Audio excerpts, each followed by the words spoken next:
upon Babylon. Bonfire upon Babylon, damn. Bonfire upon Babylon. Bonfire upon Babylon. Bonfire upon Babylon. Bonfire upon Babylon, damn. Bonfire upon Babylon.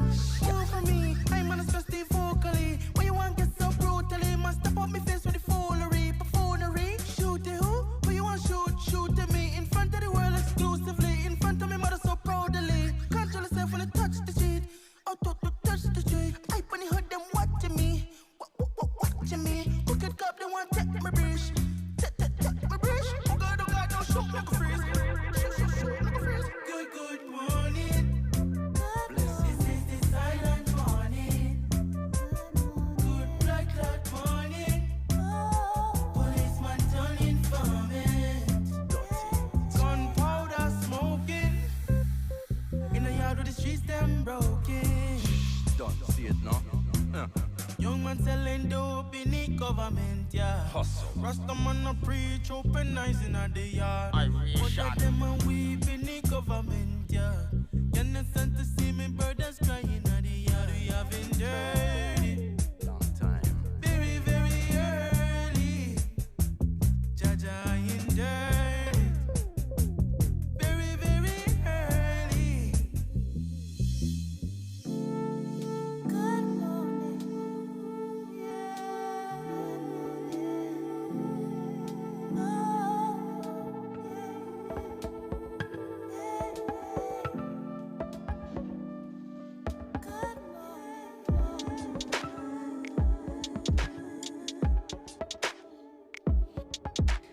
All said, mock me, promised I wouldn't cheat. Got me passion. Warmer, getting warmer. Feel that passion. I waited longer.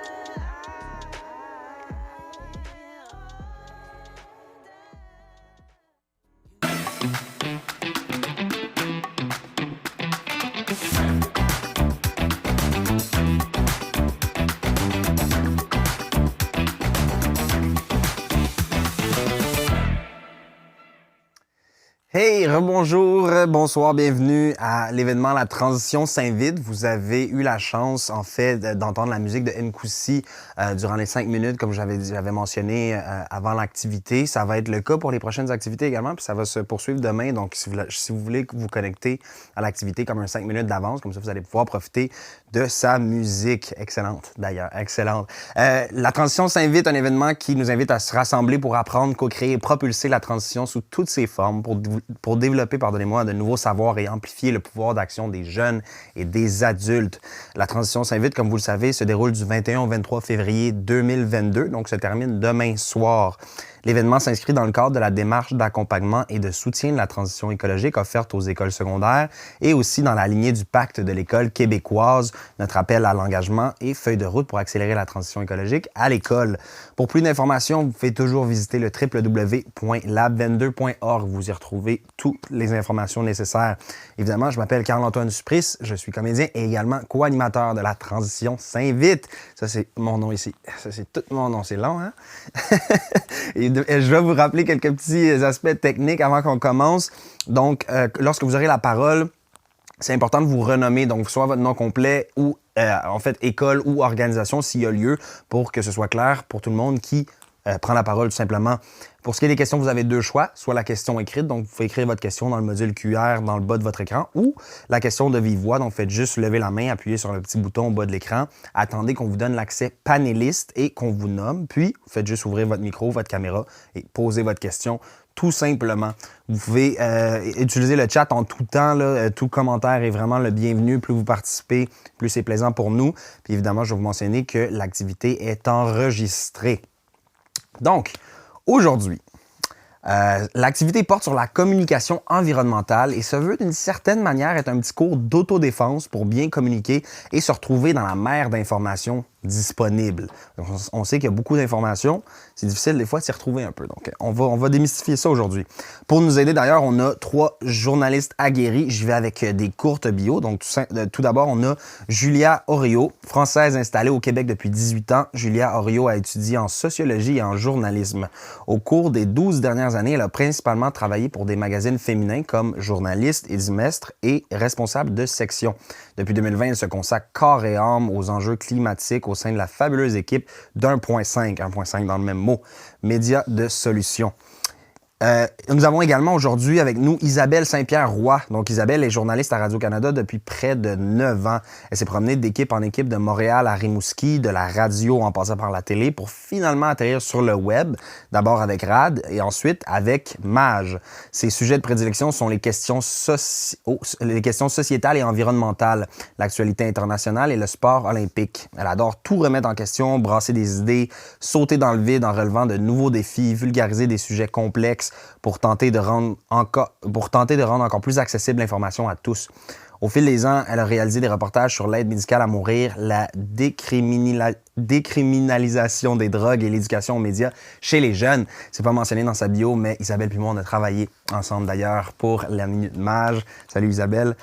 On a également avec nous aujourd'hui Noémie Larouche, donc journaliste depuis plus de 15 ans, rédactrice en chef à l'origine du magazine de sciences pour adolescents Curium et aujourd'hui éditrice par intérim des publications BLD, donc soit les débrouillards, les explorateurs, Curium.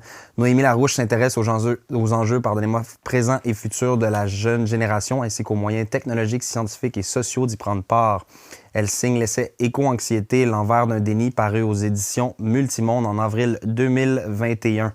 Donc, mesdames, sans plus tarder, je vous cède la parole. Peut-être qu'on peut commencer avec Isabelle.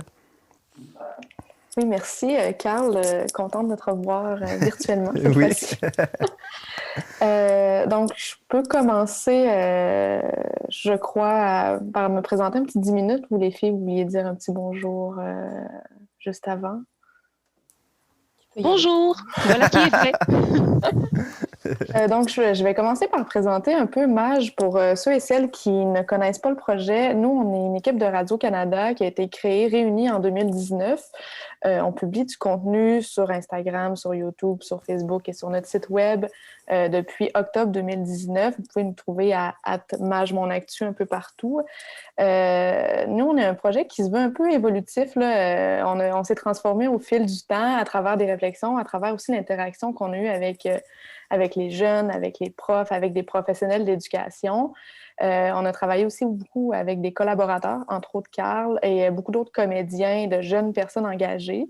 Le but de MAJ, c'est vraiment de vulgariser l'actualité en général. Donc, pas nécessairement juste l'environnement, mais on parle nécessairement beaucoup d'environnement parce que c'est un sujet qui intéresse les membres d'équipe, qui intéresse aussi, je pense, pas mal tout le monde, ça nous concerne. Puis souvent, on va aborder un sujet puis lui donner un angle environnemental. Ça ne sera pas nécessairement un sujet lié à l'environnement nécessairement, mais on va lui donner un angle environnemental. Par exemple, la couverture des Jeux olympiques ou quand on parle de l'avenir des Jeux, on vient de terminer justement des Jeux de Pékin, bien, on va prendre un angle puis on va en parler. Par exemple, les changements climatiques vont impacter dans le futur des Jeux olympiques, donc on va en parler. On va parler aussi des solutions crédibles qui sont apportées pour qu'ils soient aussi moins polluants, par exemple. Donc, MAJ se veut justement un média avec des contenus variés qui touchent l'actualité en général, des formats variés aussi, des vidéos, du texte, des photos, des stories, des questionnaires qu'on va envoyer à nos abonnés. On travaille beaucoup en série, donc en dossier, ou encore avec des formats plus stables qui reviennent. Donc, la Minute Mage, Carl, tu la connais bien, cette Minute Mage. Oui, On s'est effectivement. fait faire plusieurs petites choses un peu comiques, mais tu sais, c'est vraiment, on se veut vraiment aussi sérieux dans la manière d'aborder des sujets parce qu'on sait que les jeunes, ben, sont simplement curieux, vous voulez finalement simplement comprendre ce qui se passe autour de vous. Donc, c'est comme ça qu'on pense et qu'on le fait, qu'on tente de le faire du moins. Puis, notre but en général aussi, je pense que notre but premier, c'est d'apporter aussi une bonne connaissance dans la manière de s'informer, dans l'éducation aux médias. Parce que c'est quand même pas si simple que ça, des fois, s'informer. Il faut avoir les bons outils. Donc, nous, on veut apporter ces outils-là autant qu'on couvre l'aspect environnemental que quand on couvre, par exemple, un sujet politique. On veut que les gens qui nous regardent ait les outils nécessaires pour voir, OK, est-ce que c'est de l'opinion, est-ce que c'est des faits, d'où l'information vient, comment elle est traitée. Donc, de donner ces outils-là, pour nous, c'est important parce qu'on pense qu'un citoyen informé, c'est un citoyen qui va être un peu plus éclairé sur le monde, oui, puis ça va être un pas dans l'engagement. Quand on est informé, c'est plus facile d'aller s'engager, puis s'engager d'une manière éclairée en s'appuyant sur des arguments qui vont être solides. On a d'ailleurs une petite vidéo qui parle de l'importance pour Maj, justement, de comprendre le monde pour le changer. Je ne sais pas si à la technique dans le studio. Merci. Le monde est grand. Que la Terre est exceptionnellement belle, fragile. Tu te lèves, ta routine, ton cours de maths, ton match de basket. C'est tellement facile de s'arrêter là, de rester dans sa bulle. Mais en dehors de tout ça, le monde bouge. Yet, you all come to us young people for hope. Il y a du mouvement, des luttes sociales, des grands événements. S'informer, c'est prendre conscience de tout ce qu'on voit pas. C'est découvrir d'autres histoires, d'autres réalités. C'est aussi prendre conscience des choses qu'on veut changer. For equality and justice for all. Être témoin du beau, Even as we hurt, we hope. comme du moins beau. Ensemble, connectés, rassemblés par le mouvement.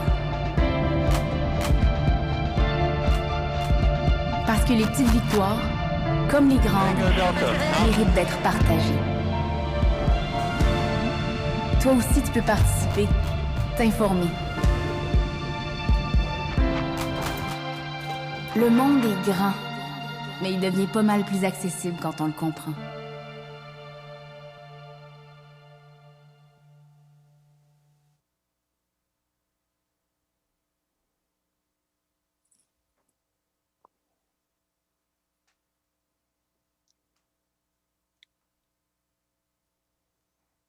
Donc, c'est ça notre mission, tenter de participer à ce que tout le monde puisse comprendre un peu mieux le monde pour vraiment y participer, puis de donner les outils nécessaires pour s'informer. On sait, des fois, là, il y a une mer d'informations, c'est difficile de trier tout ça. Donc, vraiment d'avoir des outils pour savoir reconnaître les faits des opinions, comme je disais tantôt, mais aussi de comprendre que parfois, on peut se retrouver dans des bulles. Tu sais, on peut parler des fois à des convaincus, surtout en environnement. Des fois, bon, mais on va se retrouver dans cette bulle-là, puis on va pas comprendre pourquoi que certaines personnes posent des actions ou n'en posent simplement pas. Bien, à ce moment-là, quand on comprend qu'on peut se retrouver dans une bulle, entre autres en raison d'algorithmes, ou ça nous permet de peut-être aller voir ailleurs, d'aller essayer de s'informer, d'aller voir d'autres groupes de personnes pour essayer de prendre contact, pour essayer à ce moment-là d'expliquer sa réalité puis de comprendre la réalité des autres. Donc, c'est un peu notre but. Puis pour revenir plus spécifiquement à l'environnement, bien, nous, à Maj, évidemment, ça prend une place quand même assez importante, là. Puis notre manière de faire est assez claire aussi. On veut être collaboratif. Dans le fond, si jamais vous avez des idées de sujets, si vous avez des questions, si vous voulez faire part de vos engagements, mais on est toujours ouvert à ce que vous nous écriviez pour qu'on puisse vraiment, en fait, vous parler simplement, puis de connaître et d'essayer de comprendre ce que vous voulez savoir. Donc, à ce moment-là, on pourrait faire des reportages sur le sujet puis essayer d'apporter des questions à vos réponses. Aussi, on va se baser beaucoup sur nos collaborateurs, sur des questionnaires. Restez à l'affût, là, si vous nous suivez sur les réseaux sociaux, on va se baser sur des questionnaires auprès de nos abonnés, des retours de profs. Aussi, ce qu'on veut faire, c'est surtout montrer l'engagement des jeunes. On pense que mettre de l'avant l'engagement des gestes posés par des jeunes, mais ça peut aussi répondre à une certaine forme d'éco-anxiété. Je sais que Noémie va en parler plus tard, beaucoup plus en profondeur, mais nous, c'est un peu notre moyen. On se dit qu'à travers des petits gestes ou des grands gestes, ça peut peut-être aider à réduire un petit peu l'éco-anxiété. Puis on veut aussi remettre en contexte des grands événements. T'sais, à Maj, nous, on est beaucoup dans l'actualité. On essaie de pas nécessairement parler de ce qui s'est passé, par exemple, à la COP26, mais d'expliquer l'historique de la COP, pourquoi ça existe, d'où ça vient. Donc, pour que tout le monde ait les mêmes bases, pour que tout le monde puisse avoir des outils nécessaires pour après se poser des questions puis argumenter, par exemple, autour d'un souper. On veut aussi permettre aux jeunes d'être critiques par rapport aux décisions qui sont prises au sujet de l'environnement. Donc, pour faire ça, on remet en contexte les décisions politiques de manière neutre. C'est pas à nous de prendre position. On explique, par exemple, ce que c'est une cible environnementale, son rôle, pourquoi c'est là, depuis quand ça existe. Et aussi, on peut expliquer pourquoi cette cible-là a, par exemple, pas été atteinte. Donc, on essaie de donner de l'information, on la vulgarise et on la structure pour que ça soit clair. Puis, d'une manière plus personnelle, là, pour moi, l'information environnementale, c'est comme un outil, en fait, essentiel pour permettre à tout le monde de prendre des décisions éclairées, d'évaluer aussi des politiques environnementales, puis c'est indispensable pour avoir une participation de la part des citoyens là, dans la gestion, je pense, de l'environnement. Mage couvre, là, je parle beaucoup d'actualité depuis le début, mais Mage couvre aussi, oui, l'actualité, mais on essaie de cibler des sujets aussi qui font partie simplement de notre société ou qui font partie des discussions dans notre société. Donc, à travers des témoignages, des définitions simples d'expressions qui font partie de notre société, par exemple l'injustice environnementale, le racisme environnemental ou le capital naturel, on va tenter d'expliquer ce que ce sont, ces expressions-là, leur rôle en ce moment dans notre société, les réflexions qui ont autour de ça, pour créer des discussions dans vos cours d'école, finalement, ou encore autour de la table à la maison. D'ailleurs, là, je fais une petite plug. Le 29 mars, on va avoir la série l'ABC qui sera un spécial environnement qui va sortir. Donc, on a déjà eu 2 saisons sur où on abordait les thèmes, par exemple, de la masculinité toxique. Mais là, à ce moment-là, on a un spécial environnement qui arrive à la fin mars. On va vraiment se pencher sur des questions comme l'injustice environnementale ou encore le racisme environnemental avec des personnes comme Vanessa Destinée. Puis ça, nous, on pense que ça peut vraiment créer des bonnes discussions puis des réflexions autour d'une table. À travers tout ça, on souhaite être réaliste aussi. On veut pas juste, je pourrais dire, pelleter des nuages. On veut vraiment, oui, témoigner des avancées puis des pistes de solutions pour protéger notre planète, oui, mais on veut être réaliste ou qu'est-ce que pourraient être les conséquences des changements climatiques et quelles sont ces conséquences-là en ce moment qu'on peut vivre.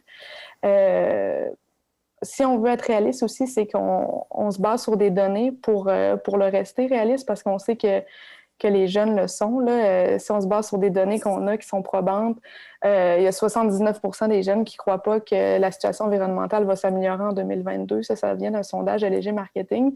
Fait qu'on se dit, OK, comment nous, on peut mettre de l'avant que les jeunes voient que l'avenir n'est pas si rose, mais aussi comment on peut être d'une manière porteur d'espoir. Donc, c'est un peu le but qu'on se donne. On sait aussi qu'à travers je pourrais dire, cette donnée-là de 79% des jeunes qui croient que la situation environnementale ne va pas s'améliorer, ça va apporter des comportements. Par exemple, sur la consommation, sur comment on va réfléchir sur notre avenir, mais ça va nous inspirer pour des sujets futurs. Fait que, tous nos sujets, ils viennent pas, on les lance pas dans les airs comme ça, on se base sur des sources fiables, des données crédibles pour nous aider à vous proposer des sujets qui vont être pertinents, qui vont être aussi cohérents avec notre ligne éditoriale. Donc, dans ce contexte-là, on va vraiment essayer de tout le temps se baser sur des sources qui sont toujours très fiables et crédibles. Donc, pas juste aussi des témoignages ou encore des histoires qui, des fois, touchent l'anecdote. On va essayer vraiment de se baser sur des statistiques pour vous proposer un contenu qui est pertinent. Puis ça ne nous empêche pas, à travers tout ça, de tout le temps être réaliste puis de montrer concrètement ce que vont être les changements climatiques et ce qu'ils sont en ce moment. Puis, d'un point de vue personnel, moi, je finirais sur... en fait, ce que je pense que ça peut être l'information environnementale et surtout son importance, c'est que pour moi, le journalisme, c'est un moyen de rendre l'information qui est accessible à tout le monde. C'est un moyen de vulgariser des choses compliquées afin que tout le monde la comprenne. Donc, par exemple, s'il y a une annonce gouvernementale qui est faite, de bien l'expliquer, d'expliquer les mots qui sont utilisés aussi dans cette annonce-là pour que ça soit clair pour tout le monde. On s'assure aussi que les faits qui sont rapportés soient vrais, soient appuyés par des sources fiables, qui soient aussi portés par des intervenants qui sont fiables. Donc, pour moi, entre autres, c'est un pas vers une certaine forme de liberté, puis un pas aussi vers l'engagement de tout le monde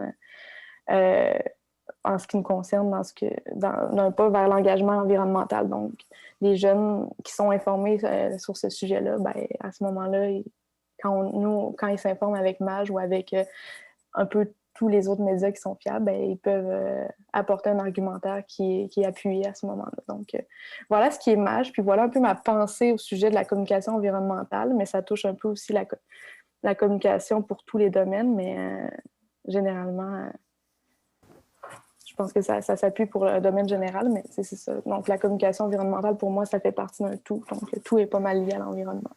Oui. Donc, voilà. Effectivement. Est-ce qu'on pourrait peut-être continuer? Julia, Noémie, est-ce que quelqu'un désirait y aller en premier ou allez-y? Ou... peut-être qu'on pourrait continuer avec Noémie. Allez-y.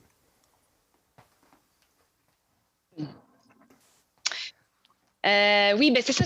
En fait, à l'heure actuelle, j'ai beaucoup de chapeaux parce que j'ai repris la direction des publications BLD qui font des magazines jeunesse, donc Les Explorateurs, Les Débrouillards et Curium. Mais là, le chapeau que je vais porter, et puis on a parlé plus tôt de mon livre sur l'éco-anxiété, mais le chapeau que je vais porter d'abord, ça va être celui de rédactrice en chef de Curium. Pour la petite histoire, on a démarré Curium, donc un magazine de sciences, techno, société pour ados, il y a, en 2014. Je parle souvent de mon cahier Canada jaune, dont j'avais numéroté 52 pages vides avec l'objectif, bien entendu, de les remplir de chroniques, de contenus, de rubriques, d'informations idéalement pertinentes et intéressantes. Et donc, dans le but de plaire au public et de relever ce mandat-là, on a fait beaucoup en début de parcours de rencontres, de focus group, de sondages. On allait dans les écoles secondaires systématiquement, tous les mois, on allait dans une nouvelle école secondaire. Cette communication-là, elle existe 8 ans plus tard, elle est encore là. C'est-à-dire que maintenant, on a plein de canaux, on a des comités, on a des jeunes avec qui on échange régulièrement pour être au fait de leurs préoccupations. Toujours est-il que parmi les choses qui ressortaient le plus clairement au début de l'aventure, c'était une espèce d'épuisement de la mauvaise nouvelle. Même une espèce de désintérêt face à l'actualité, suscité justement par le fait que c'est déprimant, donc je vais m'en passer, sais-tu. Et cette réalité-là a beaucoup influencé la ligne éditoriale de Curium. Ligne éditoriale qui, là, je résume rapidement, là, est de miser sur l'intelligence de nos lecteurs, de nos lectrices. On cherche comme mage à aiguiser l'esprit critique. On s'autorise à traiter de tous les sujets qui peuvent éventuellement préoccuper nos publics, mais le traitement, s'il est lucide, reste foncièrement positif. Après, concrètement, comment on applique ça? Pas toujours bien. Je dois le dire, il y a eu des failles. Je pense à un photoreportage qu'on a fait c'était la 2e édition de Curium. Pour moi, c'était encore un pilote, là, donc je me donnais un peu le droit à l'erreur.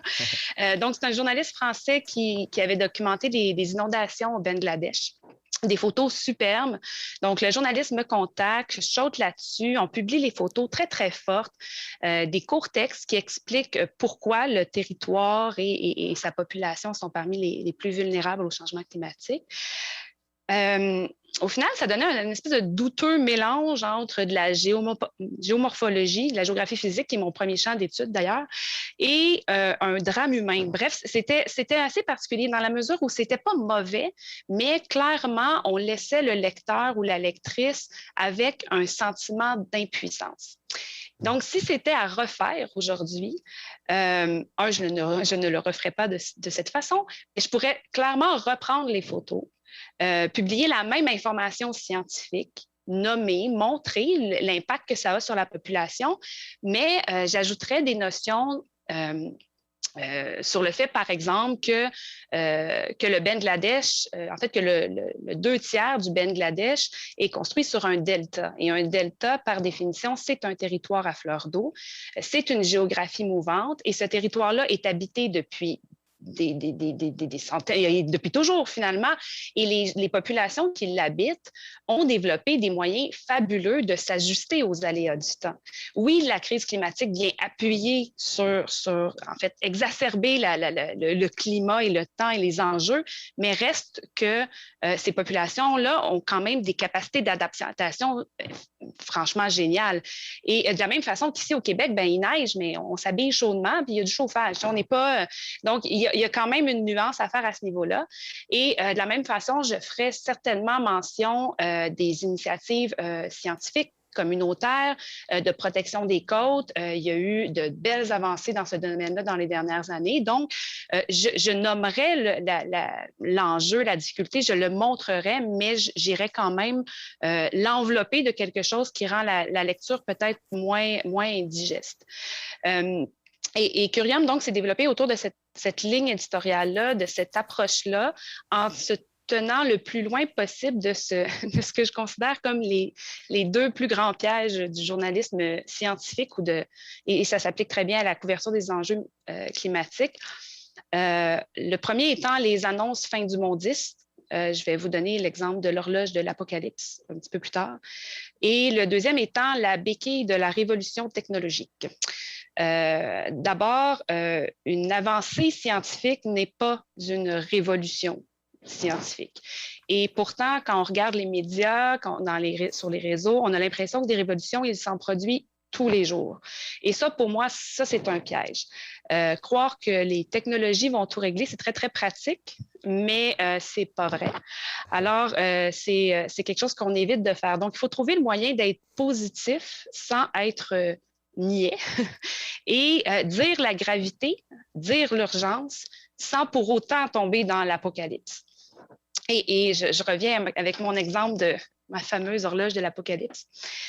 Probablement que certaines d'entre vous en ont déjà entendu parler. Rapidement, l'horloge, c'est quoi? C'est un concept spéculatif qui a été développé au début de la guerre froide par l'Université de Chicago pour jauger la menace nucléaire. Avec le temps, on a ajouté d'autres paramètres, dont les enjeux écologiques, perte de biodiversité, enjeux technologiques, même les fake news font partie du combo final. Et le concept est simple. On nous dit symboliquement combien de minutes ou de secondes nous séparent de la fin du monde.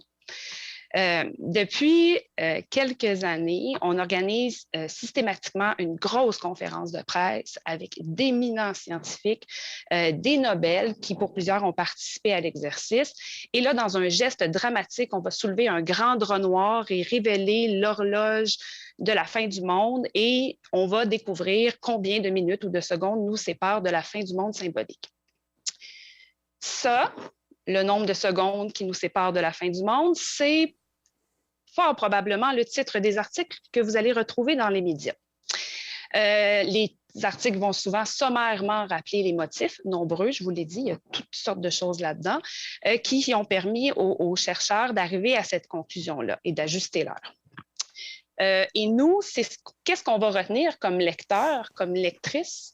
L'annonce d'une fin du monde imminente par d'illustres scientifiques. Et au final, je ne suis pas certaine que j'ai appris quelque chose. Pourtant, quand on regarde, en fait, le bulletin de The Atomic Scientist qui a été publié en 1945, donc la première horloge, le but, c'était justement de sensibiliser le public aux enjeux nucléaires et maintenant, bon, climatiques.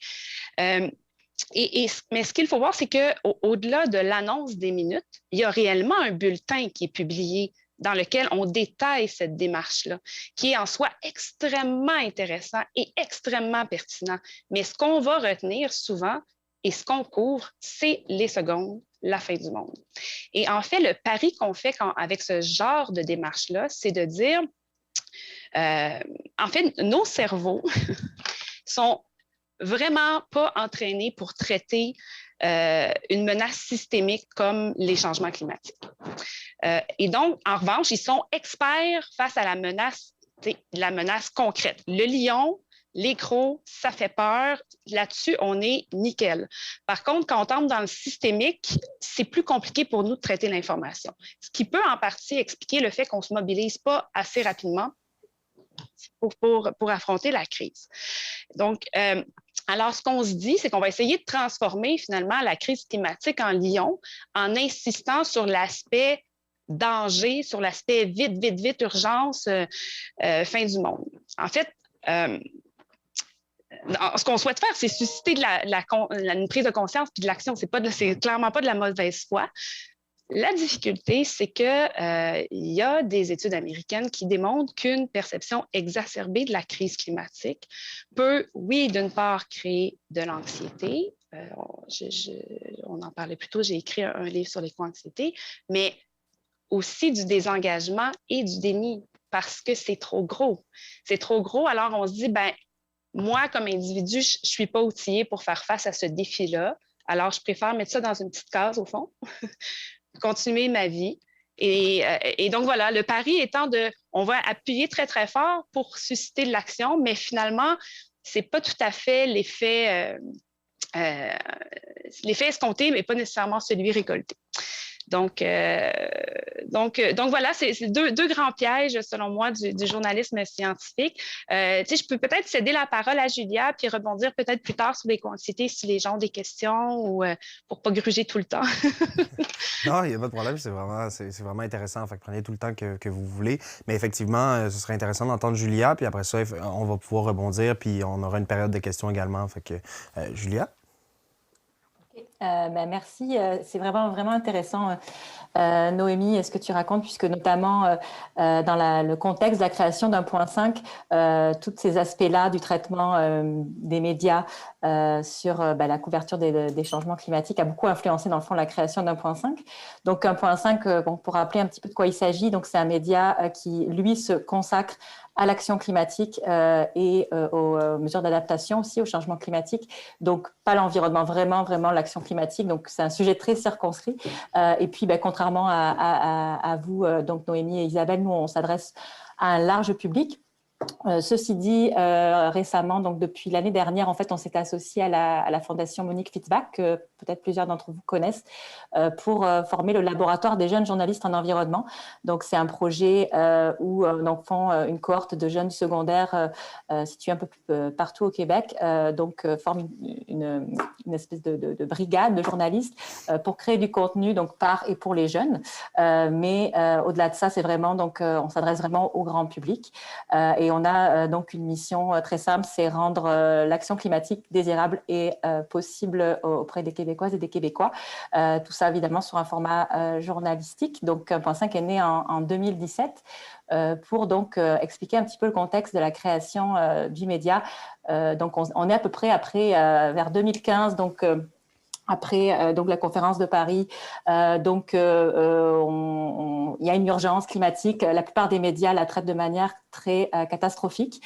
Et malgré ça, donc, ce qu'on constate, beaucoup d'études constatent que ça n'a pas l'effet escompté, comme le mentionnait Noémie. Ce traitement-là catastrophique a plutôt l'effet inverse, donc peut plutôt plonger dans le déni plutôt que pousser à l'action. Donc, il y a ce constat-là d'une part, et d'autre part aussi, en termes de communication environnementale, on entend beaucoup tout ce qui est discours militant et qui, lui aussi, on le constate, ne parle qu'aux convertis. Donc, il y a cette double situation d'enfant qui fait qu'il y a un besoin, un manque donc, dans l'espace médiatique pour parler des changements climatiques.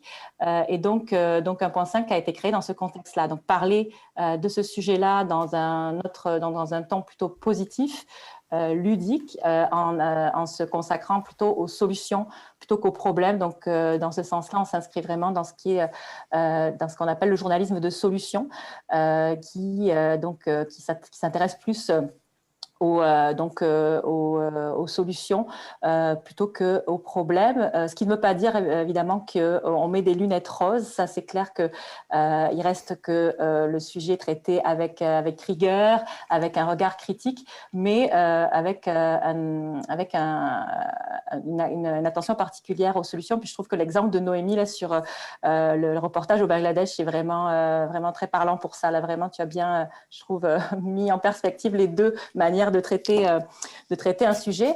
Autre chose aussi dans le besoin de communiquer différemment sur les changements climatiques, c'est d'en parler à travers d'autres thématiques. C'est-à-dire que nous, chez 1.5, on dit souvent le climat est dans tout, puis c'est vrai, c'est pas seulement, on ne traite pas seulement l'environnement pour l'environnement, mais aussi à travers des thèmes comme l'économie, la santé.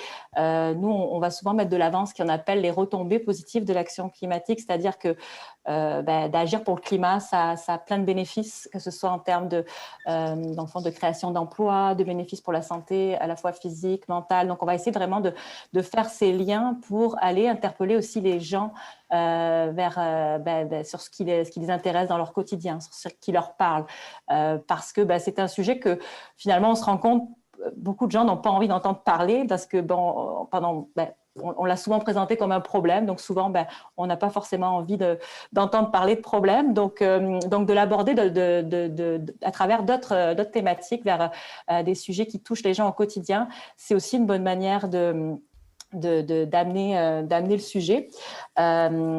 Aussi, la particularité d'un point 5, c'est qu'on est associé à un projet de recherche de l'Université Laval en marketing social et en psychologie environnementale. Donc, on travaille avec des chercheuses et c'est dans ce cadre aussi qu'on produit le baromètre de l'action climatique. Donc, ça fait 3 ans qu'on produit ce coup de sonde, en fait, pour connaître un petit peu la disposition des Québécoises, des Québécois à agir. Et c'est vraiment intéressant, ça nous donne beaucoup de pistes, notamment quand on parle de communication, souvent on va parler de public cible, savoir à qui on s'adresse, c'est assez important pour orienter son discours, pour réussir à toucher les gens, et donc en connaissant mieux son public, on peut l'adapter. Donc, c'est quelque chose qui est vraiment important pour nous. On a dégagé plusieurs profils, en fait, de l'action climatique, notamment les techno-optimistes, Noémie. Donc, clairement, les personnes qui pensent qui misent un petit peu sur les technologies pour nous sauver. Pour ce qui est aussi donc des éléments, en fait, qui vont être importants pour amener un changement de comportement. Il n'y a pas de recette magique, nous, donc ça va faire 5 ans là, qu'un point 5 est dédié au sujet, puis on va se dire, il n'y a pas de recette magique. On est vraiment, on fonctionne beaucoup comme un laboratoire, on teste des choses, on aime aussi beaucoup impliquer les gens à qui on s'adresse pour s'adapter. C'est ça, le champ d'action est vaste, mais une fois encore, il faut agir sur différents plans. En fait, il y aura pas un contenu ou un message miracle qui fera changer les choses. Donc, notamment, nous, on a décidé d'orienter notre contenu éditorial selon 3 axes qui sont s'inspirer, comprendre et agir, parce que c'est ça vient vraiment rejoindre différentes dimensions qui vont amener vers un éventuel changement de comportement. Donc, pour ce qui est de s'inspirer, c'est clair que montrer des gens, des individus, des municipalités, des entreprises qui bougent, ça aussi, beaucoup d'études ont pu montrer que ça pouvait avoir un effet d'entraînement. Et ça, c'est valable aussi dans notre quotidien à chacun. Dans le fond, sachez que voir que les autres voient qu'on bouge, ça peut aussi être stimulant et donc appeler à l'action. Il y a vraiment un effet du nombre. C'est sûr que quand on est dans son coin puis qu'on a l'impression de faire des efforts tout seul, c'est assez naturel, c'est humain, on peut se décourager. Donc de voir que ça bouge, ça peut être stimulant. L'autre volet qui est comprendre, c'est assez fondamental aussi. Clairement, on ne peut pas agir sur quelque chose qu'on ne comprend pas.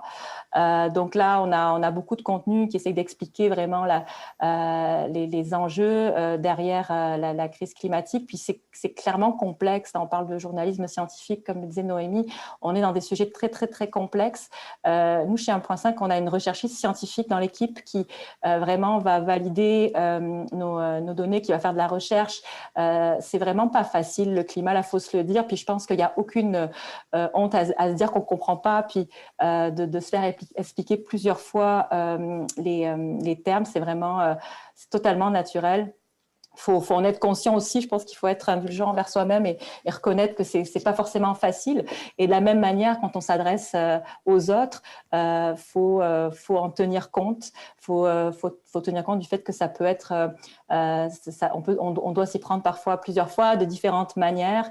Là, je reviens sur le concept de public cible. Il faut savoir à qui on s'adresse. On n'amènera pas le sujet de la même manière à quelqu'un qui n'y connaît rien ou qui s'y intéresse pas versus quelqu'un qui est déjà engagé. Donc ça, c'est aussi important. Puis le troisième axe, c'est celui d'agir, parce que c'est bien beau, on est inspiré, on comprend, en tout cas on comprend quelques éléments, mais comment on fait? Puis là, c'est vraiment des éléments très pratiques, concrets concrètement, ça prend quels outils, à la fois des trucs très pratiques, mais aussi pour déjouer aussi quelque part des fois les freins à l'action, puisqu'il y a beaucoup de freins psychologiques aussi à l'action. Donc, comment faire en fait pour les dépasser. Donc je pense que c'est vraiment ces 3 éléments-là sont vraiment importants quand on parle de communication climatique. Sinon, c'est sûr que quand on s'intéresse à tout ça, je pense qu'Isabelle et Noémie, vous l'avez dit, là je me répète un petit peu, mais les sources sont vraiment très, très importantes. Donc, s'abreuver aux bonnes sources, des médias qui sont reconnus. Mais bon, même quand on lit un article d'un média, de regarder un petit peu où a été puisée l'information, études, experts, etc.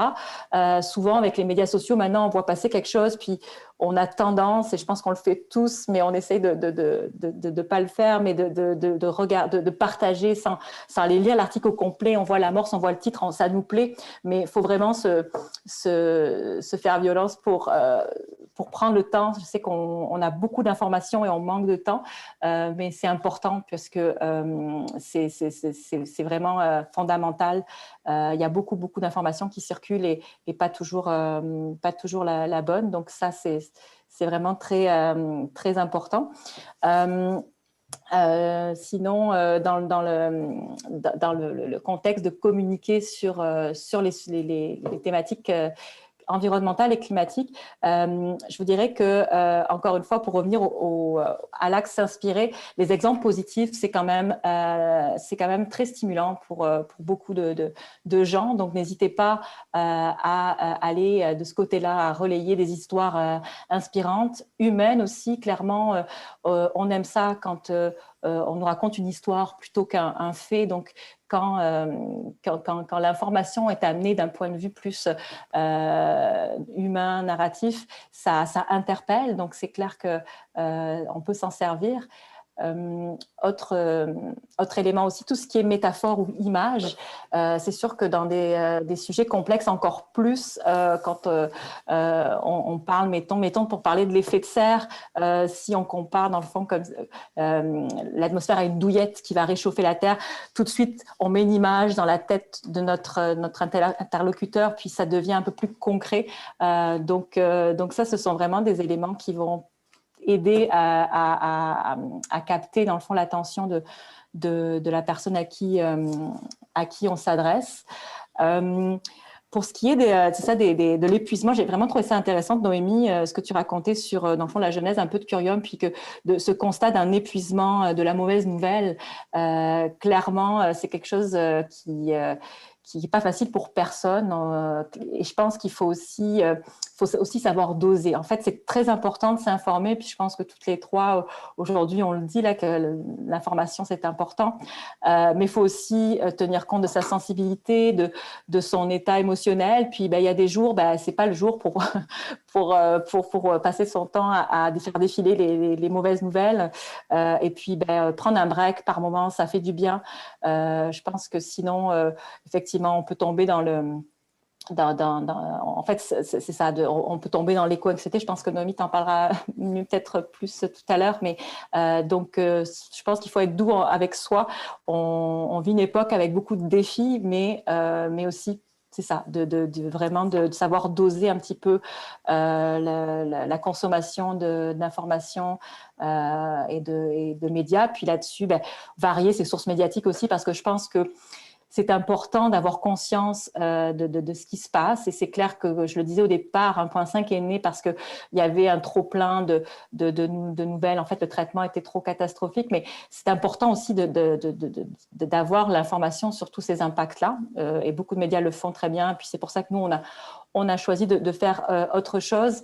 Mais du coup, de la même manière qu'on consomme des médias, il faut varier entre ces différentes sources. Donc, des médias de solutions comme 1.5, avec d'autres médias qui vont peut-être donc faire plus état de l'impact de la situation. Je pense que c'est la meilleure manière d'avoir une consommation d'informations équilibrée qui va nous permettre à la fois d'avoir l'heure juste, mais de pas sombrer d'un côté dans le déni ou dans l'éco-anxiété, ou encore, bon, je le disais, nous, on prend garde de ne pas avoir pas avoir de lunettes roses, mais c'est de la même manière, si on s'abreuve trop à des sources ultra positives, on n'aura pas forcément aussi l'heure juste. Donc, je pense que la clé, c'est vraiment un équilibre entre les deux.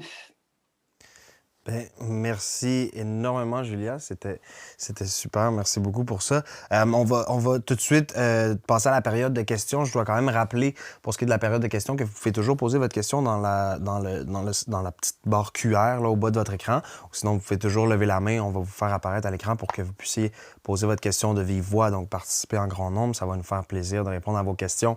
Sinon, mesdames, je peux tout de suite commencer avec une première question.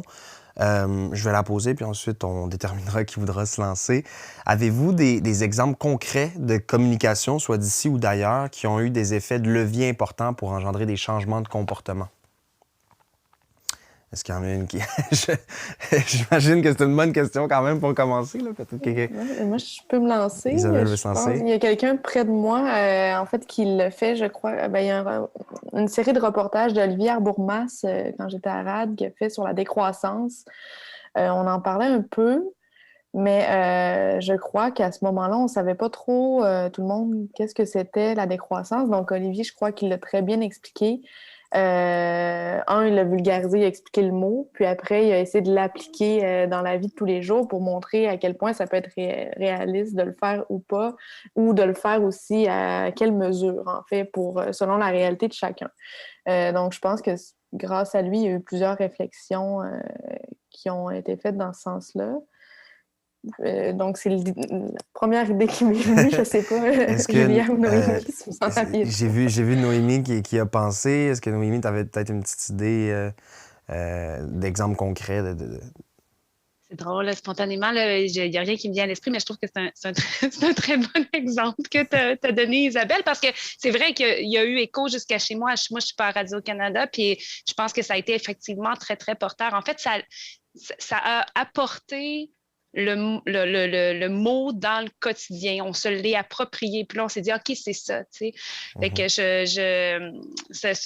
j'appuie ton exemple. Je vais essayer d'en trouver un autre. Sinon, ben, c'est pas grave. Sinon, j'ai plein d'autres questions. Inquiétez-vous pas. Julia, est-ce que peut-être tu avais une piste pour nous? C'est vraiment difficile. Comme tantôt, je le disais, c'est difficile d'avoir vraiment, avec une communication, un contenu, un changement direct. J'avoue qu'il n'y a rien qui me vient non plus tout de suite. Je vais réfléchir encore. Mais il n'y a aucun problème. Oui. Sinon, Julia, je pense que c'est 1.5, vous aviez fait un contenu sur la voiture électrique. C'était très critique envers... en fait, c'était vraiment remettre les faits de la fabrication d'une voiture électrique. Mais là, je pense que vous aviez fait ça, à mon souvenir. On en a fait, c'est sûr. Peut-être. Je ne sais pas lequel c'était vous. Oui, clairement, on a fait plusieurs contenus sur la voiture électrique. Je ne suis pas sûre de celui dont tu parles. Ça ciblait, en fait, dans le fond, la fabrication de la voiture, vise aussi après la vie de la voiture électrique. En tout cas, mais moi, je trouvais ça très pertinent parce qu'on en parle constamment, puis c'est une mesure que les gouvernements veulent prendre, tu sais. Puis je trouvais... Moi, en fait, je l'avais utilisé, cette publication-là. Je l'avais lu pour...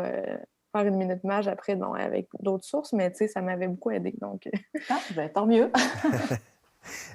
je vais continuer avec une autre question.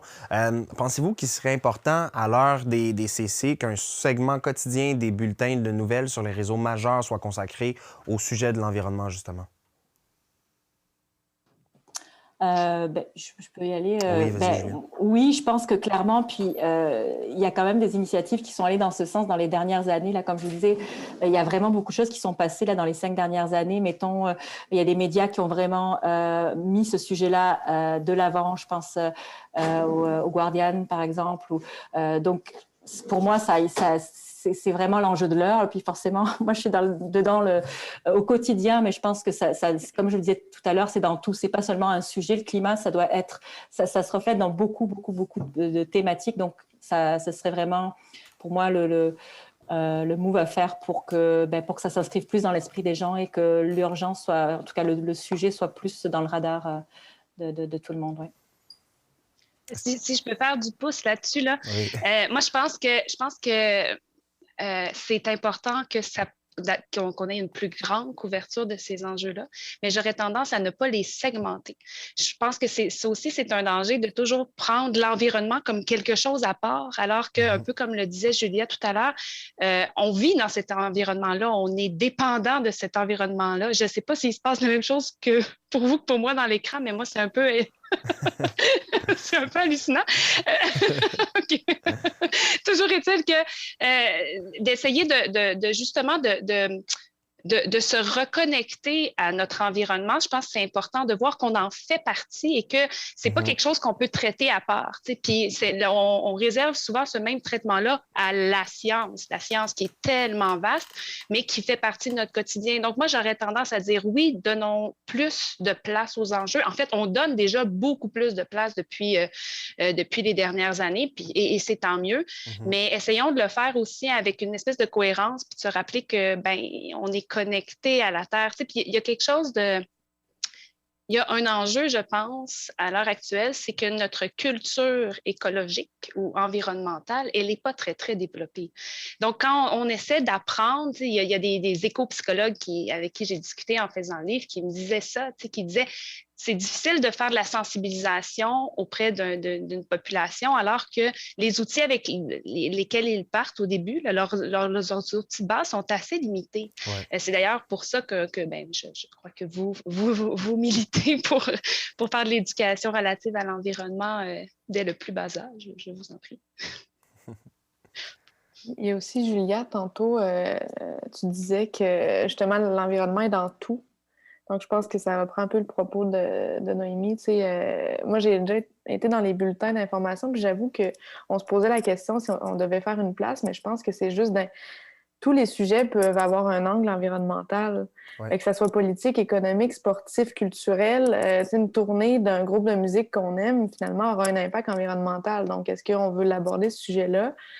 Reste que c'est culturel et environnemental. Donc, je pense que de l'insérer à travers un bulletin ou à travers des publications qui sont entourées de juste du entièrement politique, entièrement économique, ça peut peut-être rejoindre beaucoup plus de monde, plutôt que rejoindre juste des convertis aussi.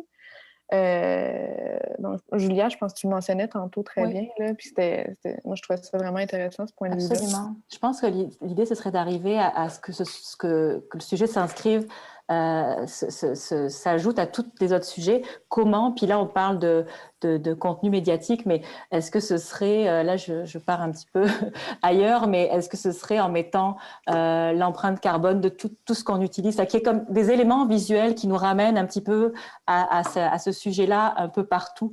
Est-ce que ce serait sous forme de pastilles, mettons, on parle d'un sujet en économie ou en santé, puis qu'il y ait comme vraiment une pastille qui vienne faire le lien et faudrait voir comment, mais c'est ça, que ce soit pas forcément. Je pense pas qu'on ait besoin d'aborder toujours avec nos grands sabots le climat, parce que comme je disais tantôt, veut pas, il y a quand même beaucoup de gens qui vont détourner la tête parce qu'ils ne veulent pas s'intéresser. Effectivement, là, c'est difficile de garder justement l'attention des gens. Je pense que si on l'inclut, par exemple, dans les bulletins de nouvelles, certaines personnes vont justement peut-être arrêter de le regarder parce que c'est toujours des mauvaises nouvelles, quoique les nouvelles en général, c'est souvent ça aussi. Mais fait que c'est des très bonnes pistes. Mais justement, parlant de parler de changement climatique, j'ai une question de Morgane qui dit « Comment faites-vous pour vous renouveler, pour parler des changements climatiques sans devenir répétitif? » Très, très bonne question. Bonne question. Oui, c'est vraiment... moi, pour être honnête, donc ça fait 1 an et demi que j'ai rejoint 1.5, puis 1.5 existe depuis 5 ans, puis c'était une de mes craintes. Je me suis dit, est-ce que... comment traiter de ce sujet-là? Bon, nous, on est un petit média quand même, on publie à peu près 3 contenus par semaine, pour vous donner une idée, là, quand même.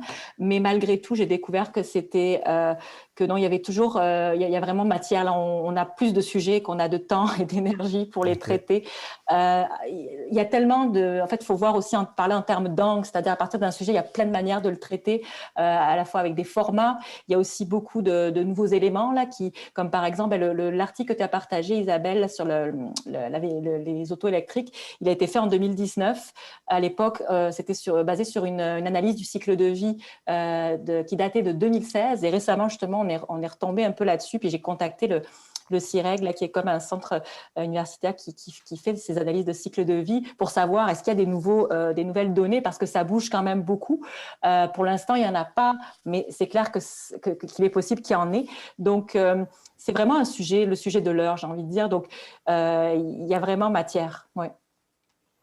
Génial. Est-ce que peut-être Isabelle ou Noémie avait quelque chose à rajouter? Noémie, voulais-tu y aller? Moi, j'estime que le sujet est inépuisable, Ouais. littéralement. En recherche, il y a énormément de développement, d'avancées,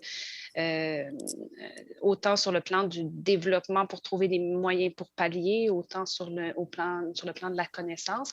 Puis on le disait tout à l'heure, ça rejoint ce qu'on disait quand on parlait des bulletins ou de la façon de couvrir ces enjeux-là. Dans les dernières années, même les secteurs financiers se sentent concernés, annoncent des désinvestissements, des réévaluations de risques. Même le secteur de l'assurance revoit leur stratégie dans la mesure où, finalement, il y a des répercussions sont tellement...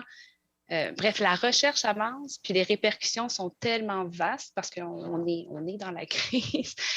Puis tout à l'heure, Julia parlait du récit, de la façon d'aller chercher des histoires en lien avec les changements climatiques. Bref, non, c'est vraiment une source inépuisable de contenu.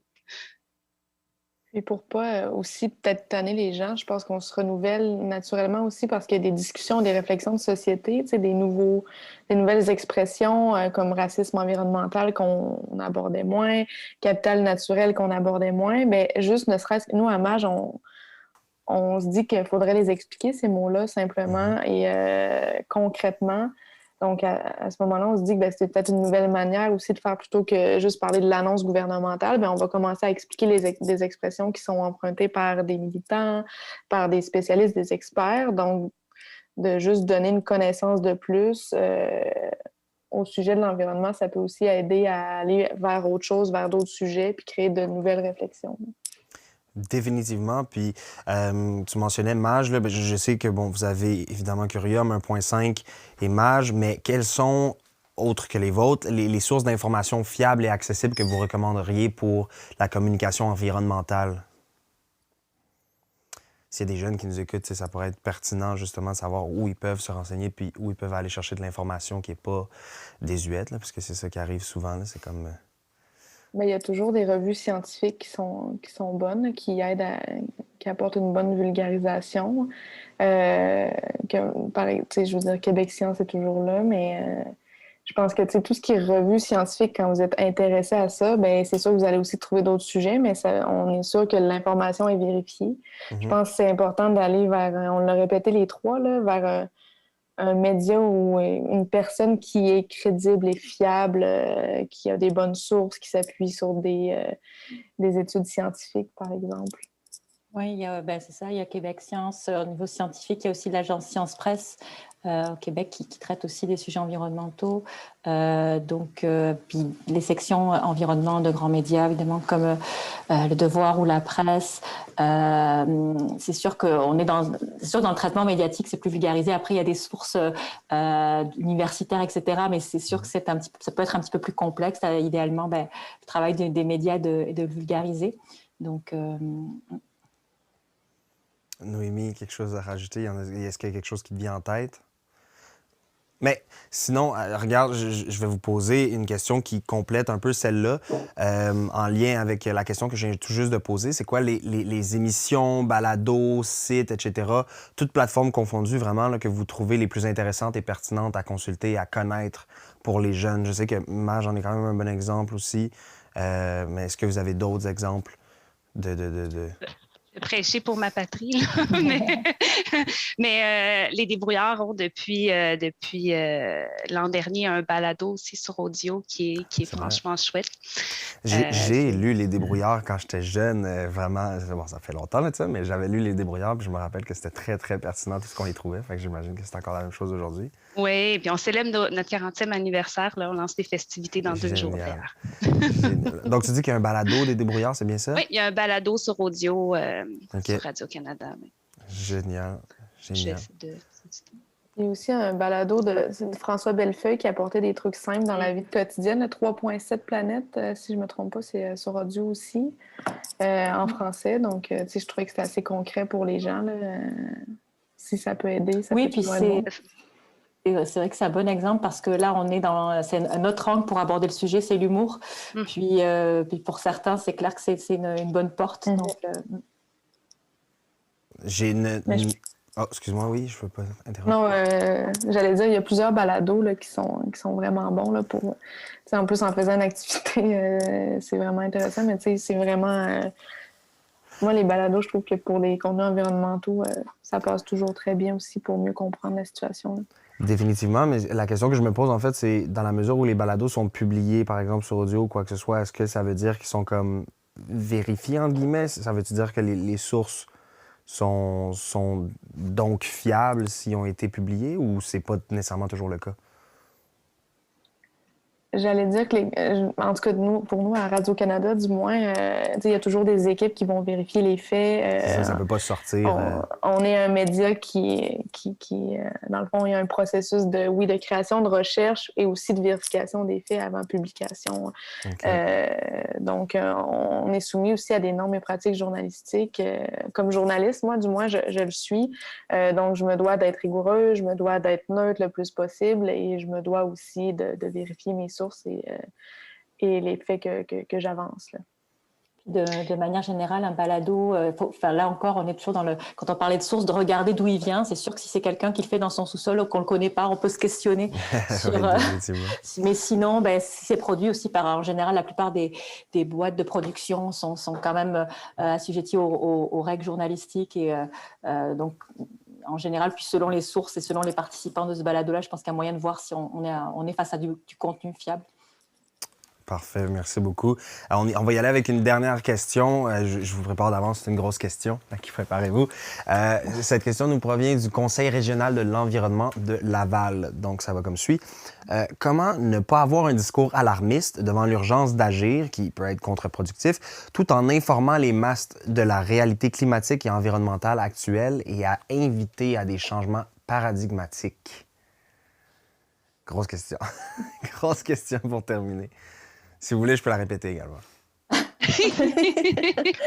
Disons que nous, j'ai envie de dire que c'est vraiment un vaste sujet, puis c'est notre pain quotidien, en fait. C'est ce qu'on essaie de faire au quotidien, nous, chez 1.5. Mais je pense que, là, je reviens un petit peu sur ce que j'ai dit, mais informer en donnant les bonnes informations. En fait, je pense à une question de dosage, donc à la fois dire les choses, clairement, qu'est-ce qui se passe, faire comprendre les enjeux, donc beaucoup d'explications sur les enjeux complexes qui sont liés au changement climatique, mais aussi ouvrir des portes, ne pas laisser les gens, là, ça c'était encore ton exemple du Bangladesh, mais sur un sentiment d'impuissance, je pense que c'est vraiment très, très, très important. Donc, attention, on présente un contenu, sur quoi on laisse les gens, c'est vraiment important de soigner sur quoi on les laisse, je pense.